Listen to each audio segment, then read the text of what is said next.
Before we begin, don't forget to follow me on Twitter at Dolynny TV and on Instagram at Tyson Dolynny. You guys want to make sure you see what's going on behind the scenes here on Dolynny TV. That's where to find it.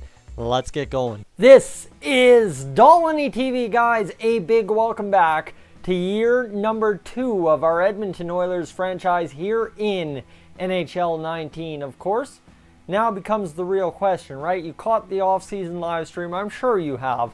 Already at last count, I had 160 views, so I'm talking to everybody who normally tunes into the Oilers franchise definitely has tuned into it. So what I want you to do right here, right now, is take a second to realize what some of these names are doing in our lineup. Yes, sir. So you have the 2nd overall pick in the 2019 NHL entry draft. How'd we get him? Go back to the live stream. Some crazy lottery luck, that is for sure. PEYTON KREBS, 2nd overall in the 1st round of the Edmonton Oilers, right behind the New York Islanders. And Mackie, I don't even know how to say. Mackay, I think is how you say his name. Either which way, it don't matter. We got KREBS. Then you've got the secondary Ovechkin, the second coming Artem Ovechkin. I don't think he's going to pan out as well as we hope. He is a 7th round pick. I wanted to pick him. It's on me if he doesn't pan out. He's a grinder. What do you expect? But grinders have historically grown very well in NHL, the series. So we're hoping, right? The new pickup, Oliver Bjorkstrand, pardon me, on the right wing. He's going to play on the 2nd line just to get Ovechkin and KREBS a better rating, right? Nando Eggenberger, I believe this guy, yes sir, he's 19. We picked him up in the 3rd round, 66th overall. He is rated, this is the best part here, he is rated medium elite potential. That's awesome, but that's only 2 bars, so we're thinking probably more alongside the high top 6. And then you've got Kalle Olvested. I've never seen his first name before this. I never really read into that far enough. He's top 6 forward potential. We took him in the 4th round, so that's a decent pickup, right? If he turns into that, he's going to be very good. And you see he's very low overall by the looks of it. His shooting's good, his puck skills are low, his senses are low, his defense is terrible, his skating is alright, and his physical isn't really that great of a category. But the thing is, he is a sniper, so we got to keep that in mind, and he will grow. Now this kid right here, Dmitry Korolov. This kid, 1 bar, medium or low elite potential. He was a gem. That's what they were saying in the draft. Our scouts had him identified as a gem. That's going to be the interesting part. We took him 3rd round, 70th overall. That's a big kind of pickup, right? That's a tough take. He's a 2-way forward. His defense is terrible, but it's only 3 bars, so it could be higher. His puck skills, terrible. His senses, terrible. His shooting, halfway through. And his physical is pretty low. His skating, halfway through. So he's a more offensive 2-way forward than anything else. But here's the thing that really intrigues me about him. If he has the chance to live up to that low elite potential and be an 84-85 on the right wing for the Edmonton Oilers at 6 foot 181, he could become one of the best Ukrainian scorers of all time. Not many guys from the Ukraine have come to the NHL and had success. Guys in my recent history of the NHL that come to mind, a certain man in Ruslan Fedotenko, and that's about it in my recent memory for Ukrainians in the NHL. Look at that, I'm even doing stat checks before coming live on the episode. So Dmitry Korolov, kind of got to watch for sure. Burned Salzer. Okay, that's a tough one. Burned. That's going to be fun to remember. Low top 4, so even if we get a top 6 D-man, I'm happy. He's defensive defenseman. His stat categories are very, very good compared to the past guys we have checked, so I'm excited about him. And Brett Crowder, low elite potential, 3 bars, so it could be medium elite. But you see his stats are quite down, not really anything special, so I don't expect him to be 100% ready to go anytime soon, but he could be definitely a guy who fills in very well for us. Now Stanley Ronning, we don't know much about him. 2 bars, medium starter potential, 5th round pickup, 139 overall. And you see these stats, 1-1 and 1.5. He's going to be a growth project, probably an Oliver Rodrigue kind of guy. But I'm just excited to see what these kids have. So shall we get to it? We shall. You guys have seen, we picked up some studs in NHL action. I guess, like I showed you the lines, I don't need to go over it. we're running a rookie lineup just to get a look at these kids, that is for sure. So let's go take a look. In this Calgary game, we're going to run the kids out there and see what they can do for us. We're going to get up to this Arizona hockey game and see what we can do in the desert after. So Calgary, budget allocation, we have to do that. It is the preseason, we got to stay in shape. And arena operations, I like to always promote that. You guys know I'm big on that.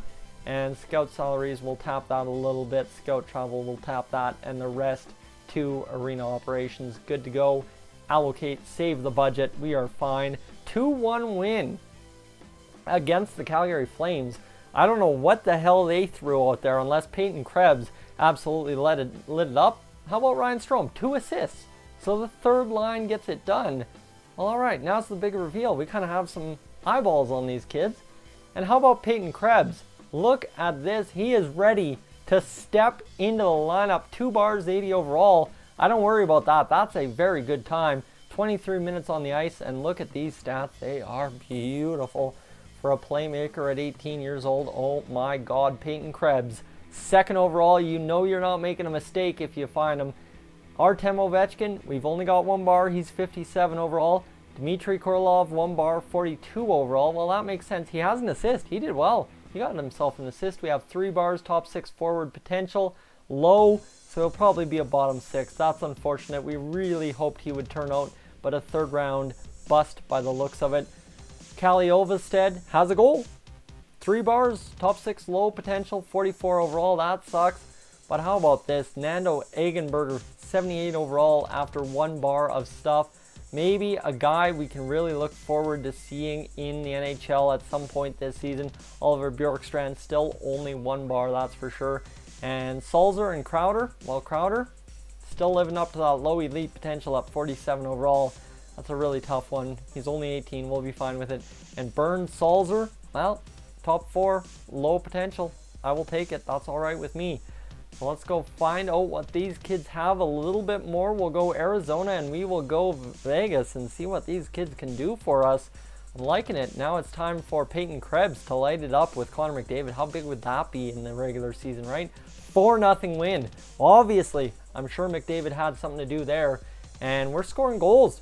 Even with the rookies in the lineup, I'm liking it. So we're going to let them have 6 games and then that will be it. Tobias Reeder has 4 assists on the year in the preseason. All right, let's see what we've got in terms of point producers. Kajula, Draisaitl, Strome, McDavid's got 3. Kyler Yamamoto's got 2, as the cat totally attacked me. Egenberger, 71 overall, medium top 9 potential. Ooh, that one hurts a little bit more. He's 71 overall, so we're starting to get the kind of gist on him. Looking more like a Tyler Benson kind of player. PEYTON KREBS, 75 overall, so it looks like we're going to season him down there in the juniors for another season. We'll let him sit. We don't need him on the team this year, right? That's the thing. We have Kyler Yamamoto. So we just need to get his senses scouted and a couple other things and we'll be fine. Other than that, Ovestead, well, Ovestead still got 1 goal. He's 54 overall, so I will take that. And then let's go see Korolov, 42 overall, so we're still not sure on him. And anyone else? Crowder, well, Crowder 47, low elite still, so we're taking that as good tap. And Sulzer still 53 overall, so we're taking it. And Artem Ovechkin 50 overall, medium, bottom 6. Well, you knew it was coming, right? You can't say a 7th round pick back then is going to do that well. So Korpisalo, obviously we have to go check the stats on Stanley. He hasn't gotten into a game, but we'll see what they can do, right? We'll see what our goalies can do for us. Let's go get into this LA Kings game. Actually, you know what? I'll just give everybody a 4-game try. That's all we'll go. 5 games, pardon me. 5 games. 4-1 loss, 5-0 loss. So now all of a sudden, the NHL lineups are getting sorted out and things are getting a little bit uglier for our boys. Connor McDavid, 4 points. Well, he put up 1, so obviously the top line clicked a little bit. And we should have a little bit more of an idea now. PEYTON KREBS, 75 overall, medium elite potential. So we've got him pegged at 75 overall, so we should know what we're getting in PEYTON KREBS come training camp next year. This kid's going to develop into a beast in junior for us, and he's going to make an impact next year. Egenberger, 71 overall, top 9. That one really hurts. Anyone else? Ovestead, let's see what he did. He's 75, or 54, pardon me. I don't know where I got 75. still on my man PEYTON KREBS. Low elite, 3 bars, 47 overall, Brett Crowder. Korolev, 42. So we didn't really get the good book on Korolev. Why not? Can't figure him out, that's for sure, but looks like he's going to be alright for us. He's low top 6, but he should turn out. And Sulzer and Artem Ovechkin, who's going to be a medium bottom 6, but he's a good guy to have in the system, that's for sure. And Sulzer, a good defenseman as well. So I think we've got ourselves some gems. And you see Stanley Ronning gets into a game, 5.0 goals against average, 53 overall, medium fringe starter potential. It's a chance, it's a possibility. We shall take it, and we shall see how it goes, guys. The preseason, it's a tough one. I'll get the NHL guys up here. We'll get everything sorted out for next episode, and we'll start the season next time out. So that's as simple as it goes, right? I don't want to make lineup changes. Should we go one more game? I'm curious. No, we shouldn't. We'll get the NHL guys up here, and we will get back to the regular scheduled programming with our franchise mode next time out. So the rookies, honestly, a very good draft. PEYTON KREBS, everybody else looks just as good. So we got a lot of great picks in this draft, and hopefully they pan out. Guys, thank you so much for tuning in. I'm Tyson, this is Dolynny TV. We will catch ya in the next one.